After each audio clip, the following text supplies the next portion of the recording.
Hablaremos entonces del amigo Stevenson y del ebanista llamado Brady.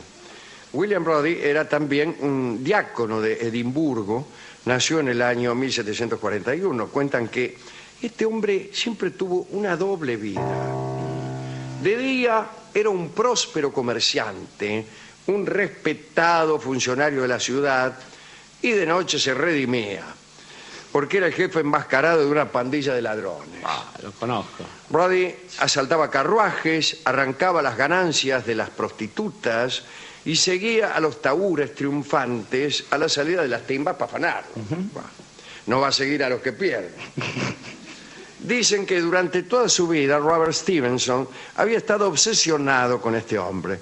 Stevenson creció en Edimburgo, donde una calle fue llamada Brody en honor a aquel ebanista tan extraño. Se crió Stevenson en una habitación donde había un antiguo armario fabricado por Brady. Stevenson conocía perfectamente los antecedentes de este caballero de dos caras y a los 15 años escribió una historia que se llamó Diácono Brady, la doble vida. Y era un texto que se convirtió luego, con la colaboración de un tal Henley, en una pieza teatral que tuvo un éxito moderado en Londres, en New York y en Filadelfia. Esas obras, dice Borges, prefiguraban la historia de Jekyll y Hyde. En estas creaciones primigenias, más que la aparición de un ser monstruoso en la noche, se desplegaba la aparición de el hombre y su deseo sin la máscara que le imponía el mundo diurno. Las perversiones, el éxtasis, el desenfreno, todo eso vino después con la escritura de Jekyll y Hyde, ¿no? Antes de la aparición de la historia que lo consagró, Stevenson no estaba muy seguro de haber desarrollado bien a Brody. En una noche de 1885, Stevenson tuvo una pesadilla. Había soñado la escena de la primera transformación de su personaje. Se encerró entonces en un estudio durante 3 días para escribir el extraño caso del Dr. Jekyll y Mr. Hyde. Probablemente la pesadilla de Stevenson fue inducida por unos seres llamados brownies, que eran unos hombrecitos serviciales de color acorde con su nombre. Solían visitar las granjas de Escocia y durante el sueño de las familias colaboraban en las tareas domésticas.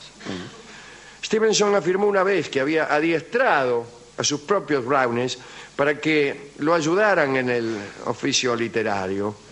Entonces, cuando él soñaba con los hombrecitos pardos, estos le sugerían ideas para sus obras y entre las ideas figuraba esta pesadilla citada. El diácono William Brody no pudo sostener durante mucho tiempo su doble vida.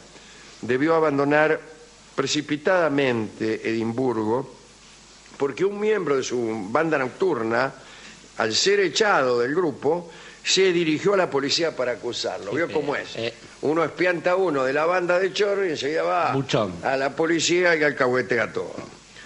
Un mensajero del rey fue despachado para perseguir a Brady. En Londres pudo eludir 2 veces a este investigador y luego se embarcó hacia el continente. Pero los pasajeros vieron su rostro en carteles que pedían su captura y avisaron a las autoridades. Son toda una manga de buchones por ahí. Finalmente lo encontraron escondido en el aparador de un almacén de Ámsterdam. Es muy difícil, hay que tener mala suerte para que te encuentren escondido en el aparador de un almacén de Ámsterdam. Si usted me buscara a mí, el último lugar donde buscaría, ¿cuál sería? Y el aparador de un almacén de Ámsterdam. Bueno, se le hizo un juicio y como se había decidido que el proceso no podía ser prorrogado para evitar una fuga, los jueces lo interrogaron durante 22 horas seguidas. Mientras Brady pretendía eludir sus crímenes, ostentando, esa estampa diurna de ebanista, de hombre de negocio, bueno, igual fue encontrado culpable. No sé lo que hace la palabra mientras aquí, pero fue encontrado culpable y sentenciado a la horca. Mientras. Bueno. En su celda lo encadenaron al piso. Qué curioso, ¿no? Sí. Bien. La última mañana, antes de su ejecución, William Brady comió de buena gana y salió con buen humor a cumplir con su sentencia. En verdad estaba seguro de que podría burlar a la muerte, porque Brady había deslizado un tubo de plata en su garganta para evitar la asfixia. Había sobornado, sería mejor, sí, al verdugo para que pusiera la soga de tal modo que no rompiera su cuello, y había sobornado también a un médico para que lo reanimara luego, porque no sobornó a los jueces también Sí, para que lo declararan inocente. Hubiera empezado por ahí. ¿Cómo no se me ocurrió? Y de todos modos la ahorcaron, mire cómo es. Joder, no le digo. Claro. Claro, y no pudo ni reclamar. Brady quedó colgando un buen rato, y una vez que los mirones y las autoridades se retiraron, cosa que tarda en suceder, vio que no Sí. terminan de irse nunca, la soga fue cortada, sus amigos lo pusieron en una carretilla y lo condujeron con rapidez a un médico que debía reanimarlo. Y aquí las opiniones se dividen. Según algunos, Brady sobrevivió, fue visto vagabundeando en París años después. Otros dicen que el truco no funcionó y el doctor contratado no pudo revivirlo, y que su cadáver puede ser encontrado detrás de la Capilla del Bienestar en Edimburgo. En la Corte de Justicia, de todos modos, están la linterna y el juego de ganzúas que Brady usaba en sus correrías nocturnas. Si es que murió ciertamente en aquella jornada, lo hizo a los 47 años de edad. Borges Sí, señor. Sí, Borges. opinaba que la versión cinematográfica de Jekyll and Hyde tenía un error que consistía en que la misma persona interpretara a los dos personajes. Él pensaba que era indispensable que dos actores distintos lo interpretaran. Sin embargo, así se ha hecho tradicionalmente en las muchas versiones Sí. que tiene esta película. Borges habla con cierta ironía de la versión de Spencer Tracy y dice que uno enseguida se da cuenta de que Hyde no es otro que Spencer Tracy, un poco más negro y más peludo. Bueno, ¿a quién podemos dedicar este pequeño recuerdo del ebanista Brady, de Stevenson, de Borges, de Jekyll, Borges, Hyde, de todo tanto- esto? Yo creo, Alejandro, que hay una cuestión ahí que siempre a uno lo impresiona.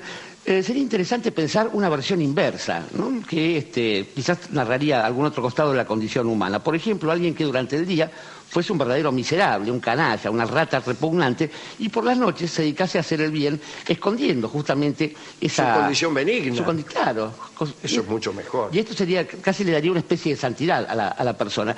En cuanto al resto de las personas que se mueven así, yo creo que buena parte de la gente, como bien lo postula Robert Louis Stevenson, tenemos esa doble condición, pero en algunos casos hay gente que hace de eso una profesión denostada históricamente, que es la de los espías. Yo creo que los espías patriotas, aquellos mismos que descubrió el general San Martín y los que de ahí en más han dedicado su vida al servicio silente de la patria, tienen justamente esta especie de ejercicio de humildad, sabiendo que una de las primeras cláusulas que se firman es, bueno, si a uno lo capturan jamás nadie se va a hacer cargo de aquella función que está cumpliendo, y que atraviesan su vida así con la certeza de que los mejores hechos que uno puede acometer en la vida son aquellos que después no divulgará, y que uno anda por el mundo luciendo por un lado, bueno, su perfil ciertamente común y corriente de cualunque por ahí, y mientras tanto al lado uno sabe que está la sombra propia, aquella sombra que tiene por lo menos la virtud no solamente de haber entregado horas de su vida al servicio de una buena causa,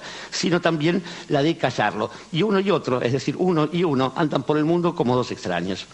Como dos extraños es el tango que vamos a escuchar en la versión de Horacio Molina, en atención a las palabras de Dorio y también al carácter contrapuesto de Jekyll y Hyde y de todos aquellos que tienen esta personalidad doble, aunque se puede tener una personalidad doble aunque no opuesta, pensaba también yo. Exactamente, ese es el punto, está bien. Tipo que era dos, pero más o menos igual. Era miserable de día y luego lo era también a la noche.